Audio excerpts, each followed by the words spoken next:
Being sick in the winter is not uncommon. So, most of our community has what I have. They're clearing their throat, they have cough, they have stuffy nose, fever.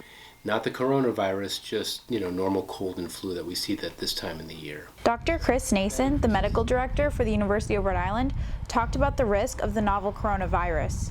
So I think kind of as citizens of the world, we have to sort of take this seriously, but realize that the risk still here in Rhode Island is very, very small.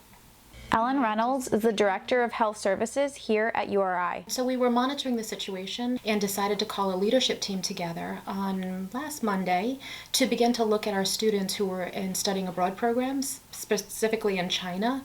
We looked at where our students were in China and began to work actively on plans to have them come home. The leadership team was in contact with both the students, their university programs, and their parents. Overwhelmingly, everybody was agreeable that it was time to come home.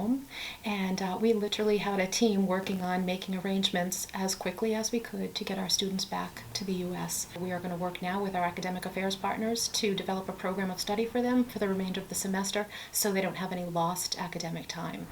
When the CDC raised the China travel advisory to a level 3, there were 7 URI students studying abroad in China.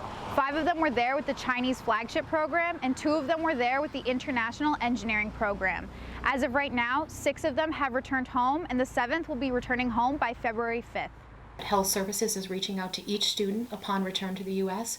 to really make sure they have the health education and understanding of how we want them to monitor their health over the next 14 days. Health Services also reached out to URI students who are from China. Really, it was a supportive message about we know that you probably or may have family or friends back in China that you're worried about.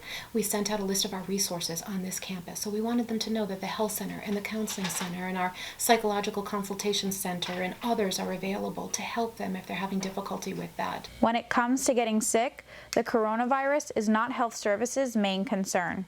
Last week, I think we were up to beyond 6,000 deaths, in the United States from the flu. And we want to cover coughs and sneezes. We want to, practice good hand washing if people haven't gotten their flu shot, because that's really our number one problem that we're seeing right now. They should get their flu shot. Flu shots are available at Health Services free of charge.